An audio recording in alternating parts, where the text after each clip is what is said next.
आइए अब शुरू करते हैं हमारी आज की कवर स्टोरी।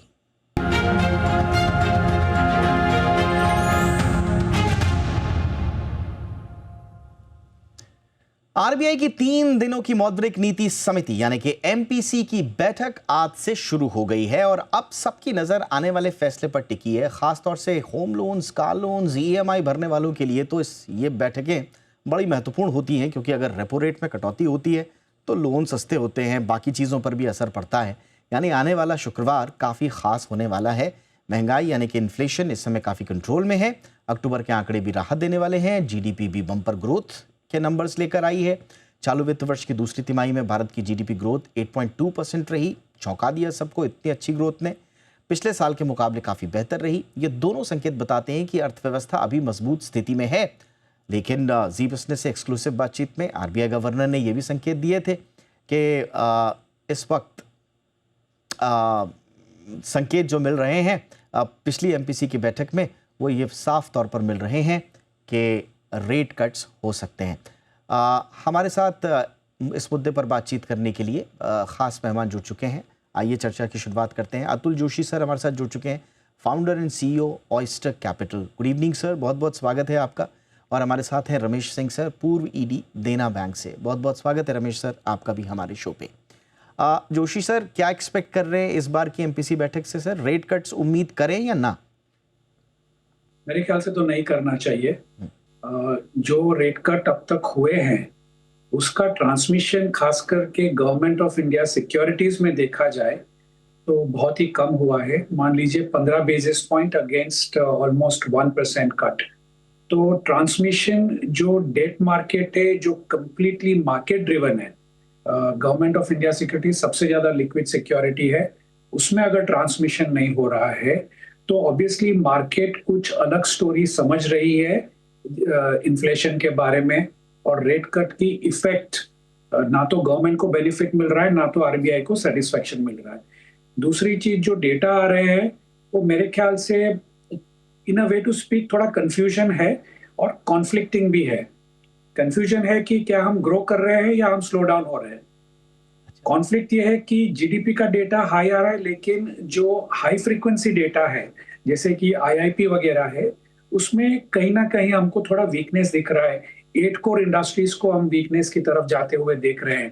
तो कंफ्यूजन और कॉन्फ्लिक्ट, ये दोनों के बीच में जब अगर हम वे करें कि इसमें कौन किसका पल्ला थोड़ा भारी है, तो मेरे ख्याल से ये है कि रेट कट ना करें, क्योंकि इसकी मार्केट में इफेक्ट कुछ होनी नहीं है।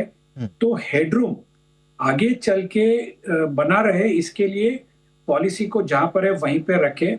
और जितनी भी ग्रोथ आ रही है, बाय एंड लार्ज अगर हम देखें कि जितनी भी ग्रोथ आ रही है उसमें से बहुत बड़ा हिस्सा मेरे ख्याल से गवर्नमेंट की पंप प्राइमिंग से हो रही है कंपेयर टू लास्ट ईयर। अब तक के महीनों में, लगभग 8 महीनों में गवर्नमेंट ने 1.5 लाख करोड़ ज्यादा खर्चा किया है कैपेक्स का। तो इसकी वजह से अपने को देख रहा है कि थोड़ा इंडस्ट्रियल ग्रोथ हमको सपोर्ट मिल रहा है, इंफ्रास्ट्रक्चर को सपोर्ट मिल रहा है, लेकिन प्राइवेट सेक्टर से वो सपोर्ट कैपेक्स के नहीं मिल रहा है। तो ओवरऑल मेरे हिसाब से आरबीआई जहां पर है वहीं पे रहेगी और रेट कट की उम्मीद ना के बराबर है। ओके, लेकिन आपने बड़ी दिलचस्प एक बात छेड़ दी।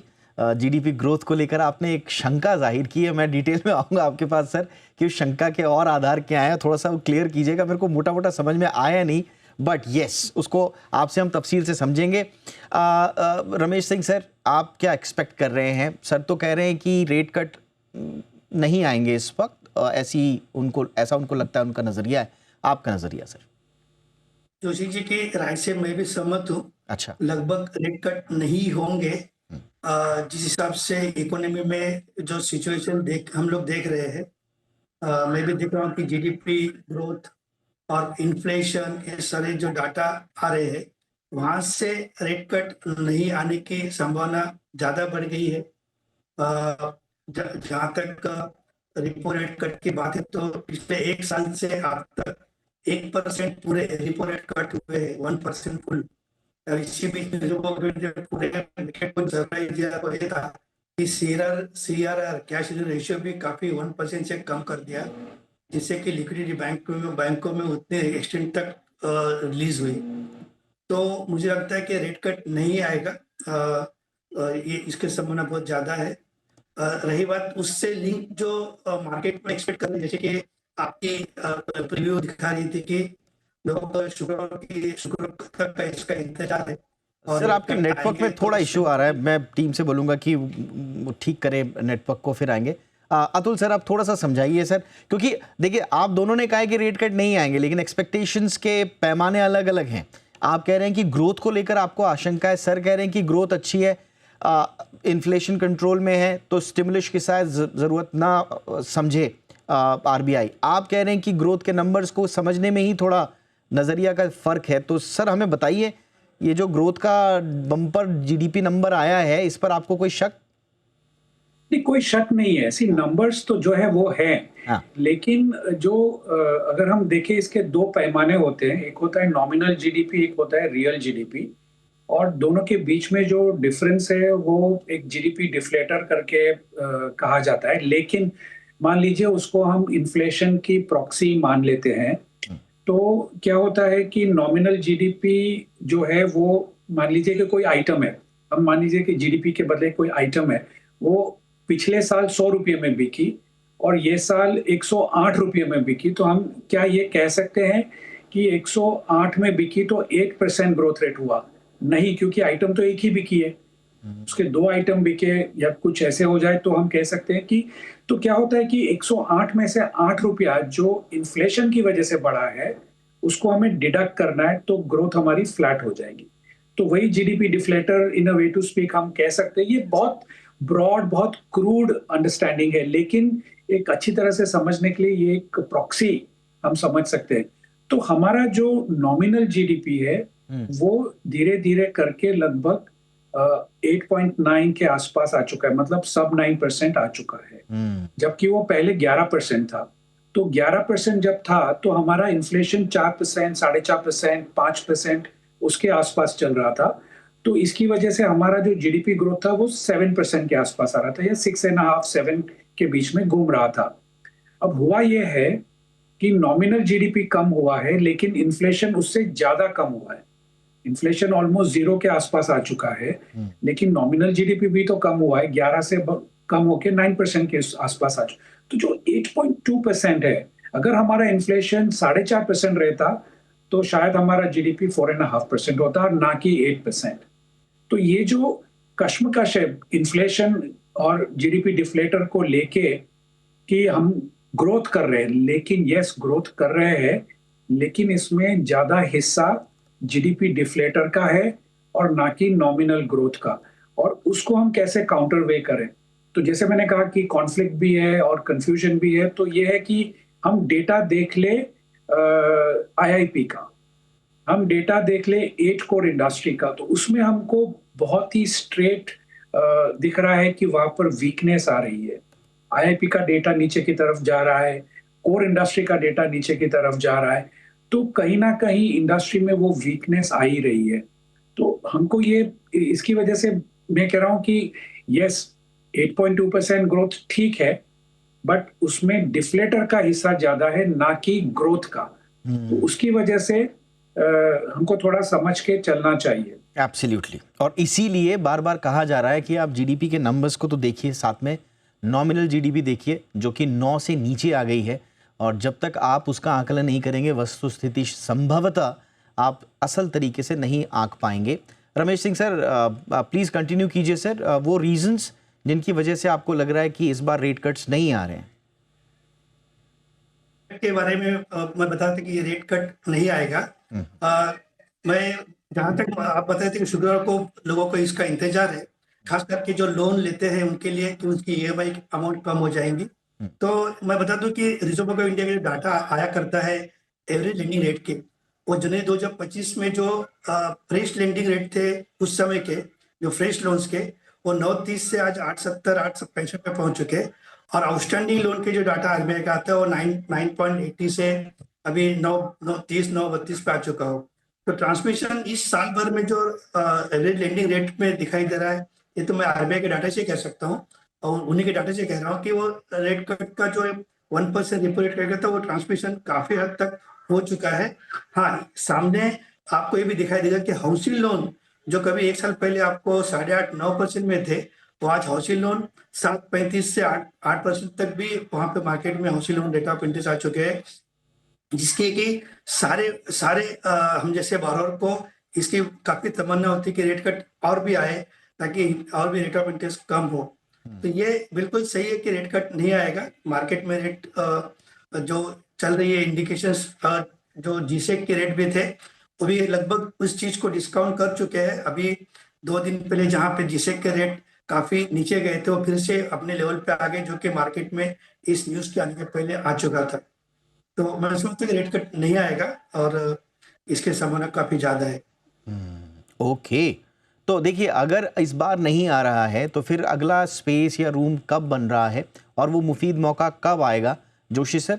फिर रेट कट की एक्सपेक्टेशंस हम कब करें, नेक्स्ट पॉलिसी में या उसके भी बाद? देखिए, आरबीआई का खुद का जो प्रोजेक्शंस है वो फाइनेंशियल ईयर 26-27 में जो मिड पॉइंट है 4%, आरबीआई की जो रेंज है 2% और 6%, उसका मिड पॉइंट 4% है। तो आरबीआई का खुद का प्रोजेक्शन ये है कि इन्फ्लेशन 4.5% जाएगा। तो मेरे ख्याल से ये पर्टिकुलर एमपीसी मीटिंग के बाद जब आरबीआई की गवर्नर की अनाउंसमेंट होगी तो सारे इन्फ्लेशन रेट्स को उनको रीअलाइन करना पड़ेगा। तो जब वो रीअलाइन करते हैं तो क्या वो 27 का जो रेट है, क्या वो 4% के नीचे लाएंगे जो उनका प्रोजेक्शन है? अगर वो लाते हैं तो डेफिनेटली अगली या उसके बाद की फाइनेंशियल ईयर 26 में एक रेट कट तो मेरे ख्याल से आ सकता है।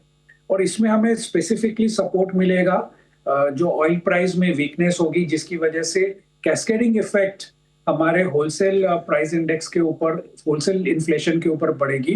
तो उसकी वजह से भी इन्फ्लेशन हमें थोड़ा नीचे आता हुआ दिखाई देगा। लेकिन इसका मदार रहेगा कि आरबीआई के गवर्नर के हिसाब से क्या प्रोजेक्शंस बन रहे हैं। आज की तारीख में जो प्रोजेक्शन है उसके हिसाब से रेट कट थोड़ा डिले हो सकता है Q1 26-27 में, बट अगर वो रिवाइज करते हैं तो अगली एमपीसी या मार्च वाली एमपीसी में रेट कट आ सकता है। ओके,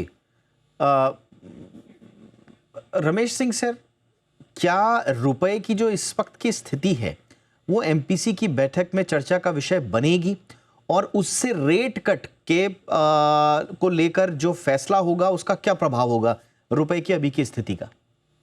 देखिए, रुपये जो कि 90 टच हो चुका है, उसके आसपास चौका है।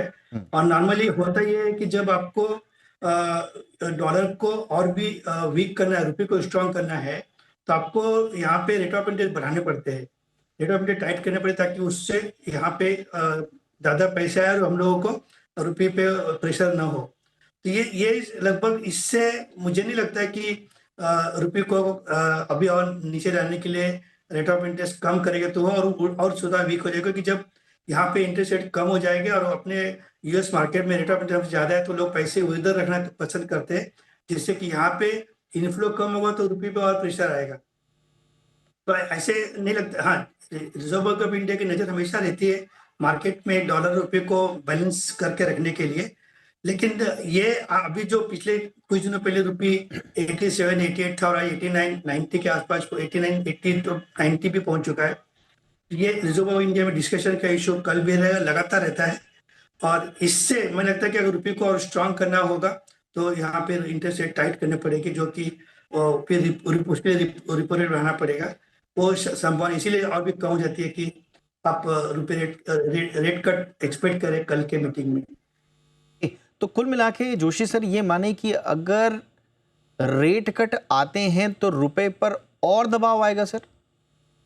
देखिए, मेरे हिसाब से तो रुपये के इंटरेस्ट रेट और यूएस डॉलर की इंटरेस्ट रेट का इतना लेना देना नहीं है। ये बेसिकली सेंटिमेंटल इशू है, जबकि हम देखते हैं कि रुपये सिर्फ डेप्रिशिएट होना जानता है। हर एक करेंसी की अपनी खुद की पर्सनालिटी होती है। तो पूरे हिस्ट्री में लगभग जो 25-30 साल की हिस्ट्री मैं समझता हूँ, उसमें सिर्फ 1 या 2 ही इंसिडेंट्स ऐसे हुए हैं जब रुपये अप्रिशिएट हुआ है। बाय एंड लार्ज रुपये सिर्फ एक ही चीज जानता है, वो डेप्रिशिएट होना।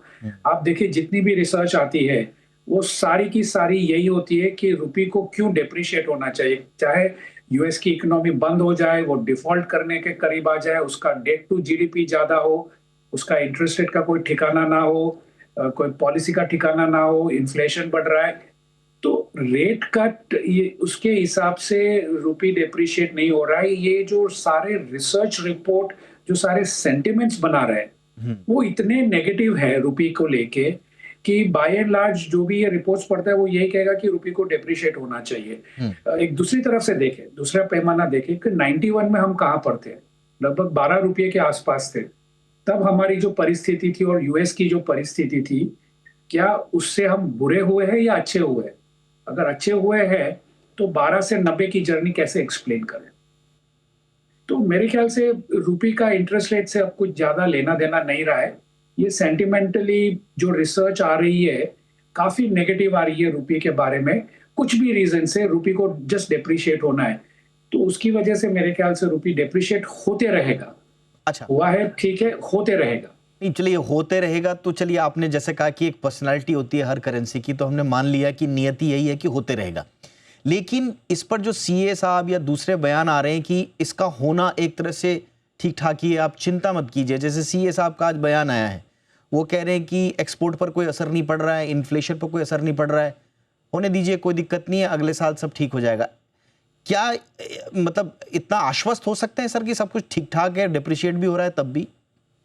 देखिए, काफी सारी रिसर्च अवेलेबल है रुपी के लेवल का, और हमारे सर्विसेज एक्सपोर्ट या गुड्स एक्सपोर्ट, मर्चेंडाइज एक्सपोर्ट का कोई लेना देना नहीं है। कोएफिशिएंट ऑफ कोरिलेशन बहुत ही वीक है। ऐसा नहीं है कि रुपी 60 से लेके 90 तक चला गया तो हमारे एक्सपोर्ट बढ़ गया, ऐसा कुछ नहीं होता। वहां पे सर्विस कॉन्ट्रैक्ट, सारे कॉन्ट्रैक्ट्स में ये होता है कि जैसे ही रुपी डेप्रिशिएट होगा, नेक्स्ट क्वार्टर में वो प्राइस एडजस्ट हो जाती है, ना कि एक्सपोर्ट बढ़ता है। ये बिल्कुल गलत बात है, और enough and more research market में है। दूसरी चीज कि इफेक्ट नहीं रहेगी, अगले साल एडजस्ट हो जाएगा, तो उसका जो मेन कारण है वो ये है कि जो क्रूड की प्राइस है, क्रूड ऑयल हमारा सबसे बड़ा जो इंपोर्ट है, उसकी प्राइस में वीकनेस दिख रही है। लगभग 55 से 58 बैरल उसकी प्राइस हो जाएगी, तो उसकी वजह से इन्फ्लेशन के ऊपर ज्यादा इफेक्ट नहीं पड़ेगी। तो ये राउंड अबाउट कंफर्ट है। लेकिन अगर हम पास्ट का डेटा देखें, जब जब हमारा रुपी अप्रिशिएट हुआ है, जो 2 या 3 ही इंसिडेंट्स हुए हैं, तब तक हमारी करंट अकाउंट पॉजिटिव हुई है। तो हमारे लिए तो ये अच्छा है कि जब हम इंपोर्ट डिपेंडेंट है, तो हमारे लिए रुपी का स्ट्रांग होना बहुत जरूरी है। और अगर हम एफडीआई भी ला रहे हैं डेट में, तो मान लीजिए कि हमारी 7% 8% की डेट की यील्ड मिल रही है, लेकिन अगर हमारा 4-5% रुपी डेप्रिशिएट हो रहा है, तो नेट यील्ड तो बहुत कम है। तो रिस्क ट्रिपल बी का है और यील्ड ट्रिपल ए से भी कम है, तो व्हाई शुड एनीबडी इन्वेस्ट? तो मेरे ख्याल से ये सब रुपी की वीकनेस को लेके आश्वस्त हो सकते हैं कि सब ठीक रहेगा, लेकिन धीरे धीरे हमारी करंट अकाउंट की जो बैलेंस की जो स्थिरता है वो क्वेश्चन मार्क में आएगी। जब भी डॉलर स्पाइक होगा, इन्फ्लेशन बहुत तेजी से बढ़ेगा, वो स्पाइक आएगा, वो नॉर्मल तरीके से नहीं बढ़ेगा। तो वो इंटरनल वीकनेस जो कहते हैं ना, इनहेरेंट वीकनेस है, वो हम बिल्ड कर रहे हैं जैसे रुपी वीक होता है। सीए से मैं अग्री हूं कि चलिए ठीक है, आश्वस्त हो जाएंगे, क्योंकि वो मार्केट फैक्टर्स उन्होंने जो सोचे हैं वैसे। लेकिन अगर उल्टा हो गया तो मेरे ख्याल से बहुत नुकसान होगा इन्फ्लेशन को। कितनी संभावना है उल्टा होने की, या कितने टाइम लगेगा उल्टा होने में? क्योंकि मैं इसलिए कह रहा हूं क्योंकि इंटरवेंशंस भी आप देखिए, आरबीआई के लिए भी कहा जा रहा है कि बहुत अच्छा कर रहा है आरबीआई, लिमिटेड इंटरवेंशंस कर रहा है, आपका सब कुछ मजबूत है, मुद्रा भंडार मजबूत है, आपके पास सब कुछ है, तो आरबीआई जानबूझ के लिमिटेड इंटरवेंशंस कर रहा है क्योंकि उसे लगता है कि सब कुछ ठीक ठाक है। आप कह रहे हैं कि अगर कुछ भी पलटी चीज़ें तो बड़ी मुश्किलात आ जाएंगी, तो ये कितनी जल्दी पलट सकती हैं और क्या आशंका है, कितनी जल्दी आएंगी ये ऐसी परिस्थितियां? देखिए, जियोपॉलिटिकल के ऊपर डिपेंड करता है। अगर आज की तारीख में जो जियोपॉलिटिकल सिचुएशन है वो कंटिन्यू रही, कि उसमें ज्यादा कुछ एडवर्स सिचुएशन ना हो, तो डेफिनेटली जो फिजिकल सप्लाई है ऑयल की, वो लगभग 2 million barrels per day excess में है। तो धीरे धीरे ऑयल की प्राइस नीचे की तरफ जाएगी। लेकिन अगर कुछ इंसिडेंट हो जाता है, कहीं पे यूक्रेन में हो गया या मिडिल ईस्ट में कुछ हो गया या कहीं और हो गया, तो डेफिनेटली अगर ऑयल में जो स्पाइक आएगा तो हमारे लिए बहुत मुश्किल हो जाएगा उसका पेमेंट करना at an increased exchange rate. तो हमारा जो आउटफ्लो है वो बहुत जल्दी से डिप्लीट होते जाएगा, हमारी रिजर्व्स कम होती जाएंगी और उसकी इन्फ्लेशन के ऊपर इफेक्ट आएगी। टाइम फ्रेम तो मेरे ख्याल से आज की तारीख में ये है कि कोई कह नहीं सकता कि जियोपॉलिटिकल सिचुएशन कब खराब होगी, लेकिन जो सीए ने कहा वो है कि भाई आज की तारीख में जो दिख रहा है कि डिस्टर्ब्ड है लेकिन स्टेबल है, तो वो डिस्टर्ब्ड स्टेबल एनवायरनमेंट अगर बना रहता है तो डेफिनेटली ऑयल कम रहेगा और हमारे इन्फ्लेशन के ऊपर उसकी इफेक्ट नहीं पड़ेगी। हमें भी तेल फिलहाल तो सस्ते में मिल ही रहा है, चाहे रूस से चाहे कहीं और से। इन्फ्लेशन भी हमारी ठीक ठाक है। संभवतः ये जो पीरियड है इसको लेकर एक आश्वस्त मोड में सरकार दिख रही है और वही आश्वासन वो देश को भी देना चाहती है। लेकिन सर कह रहे हैं कि अगर परिस्थितियां पलटी तो फिर ये हमारे हित में नहीं होंगी और उसके लिए तैयारी करनी होगी। आई एम श्योर कि तैयारियां हो रही होंगी, लेकिन आश्वासन का ये भाव बहुत ज़्यादा गंभीरता से अगर सरकार ले लेगी तो शायद ठीक नहीं रहेगा। बहरहाल जाते जाते रमेश सिंह सर, जो लोग लोन लेने की तैयारी कर रहे हैं उनके लिए आप क्या संदेश देंगे? लोन ले लें या जो लोग ये सोच रहे हैं कि एमपीसी में कुछ रेट कट्स आएंगे तो थोड़ा सा रुक जाते हैं, लोन लेने वालों के लिए आपकी क्या हिदायत होगी सर? देखिए, रेट कट आते ही कल को अगर आ भी जाता है तो तुरंत ही उस प्रकार से, जैसे कि मान लीजिए 0.25% से रेट कट किया रिजर्व बैंक ने, रिपो रेट कट किया, तो ये सोचना बहुत ही गलत बात है कि 4 दिन के बाद या 2 दिन के बाद में तुरंत ही 0.25% रेट ऑफ इंटरेस्ट सभी लोन पे कम हो जाएंगे। वो क्योंकि रेट ऑफ इंटरेस्ट जो बैंक डिसाइड करते हैं लोन के ऊपर, वो काफ़ी फैक्टर्स के ऊपर है। उसकी cost of deposit, operation cost, negative carry on, CRR, बहुत सारे फैक्टर्स को ध्यान में रखा जाता है। और जहाँ पे क्योंकि हाँ, ये जरूर है कि अगर रेट कट आता है तो कुछ समय के बाद में बैंक वाले इस पे 5-10 बेसिस का कम कर सकते हैं, जिसकी कि EMI पे बहुत ही नगण्य ऐसे उसका इम्पैक्ट आता है। मैं सोचता हूँ कि जो भी लोग मार्केट में इस समय हाउसिंग लोन लेना चाहते हैं या दूसरा लोन लेते, उनसे यही रहेगा कि वे इस बात को सोच के चले कि उन्हें जो ऑप्शंस बैंकों में अवेलेबल है, फ्लोटिंग रेट ऑफ इंटरेस्ट लेना या फिक्स रेट ऑफ इंटरेस्ट लेना, उसके बारे में सोचे। इस समय जिनके भी पास में हाउसिंग लोन 7.35 से 8 के बीच में मिल रहा है, उनके लिए मेरी ये हिदायत बिल्कुल रहेगी कि वे बैंकों से अपने रेट ऑफ इंटरेस्ट को फिक्स टर्म का ले लेवे, ताकि आने वाले समय जो अगर इन्फ्लेशन बढ़ता है, कुछ इकोनॉमिक क्राइसिस आती है, तो जो रेट ऑफ इंटरेस्ट बढ़ेंगे उसका इम्पैक्ट इनके ऊपर नहीं होगा। क्योंकि फ्लोटिंग रेट ऑफ इंटरेस्ट के ऊपर आपको लगातार इस पे इसका भुगतान भरना पड़ेगा आगे जाकर।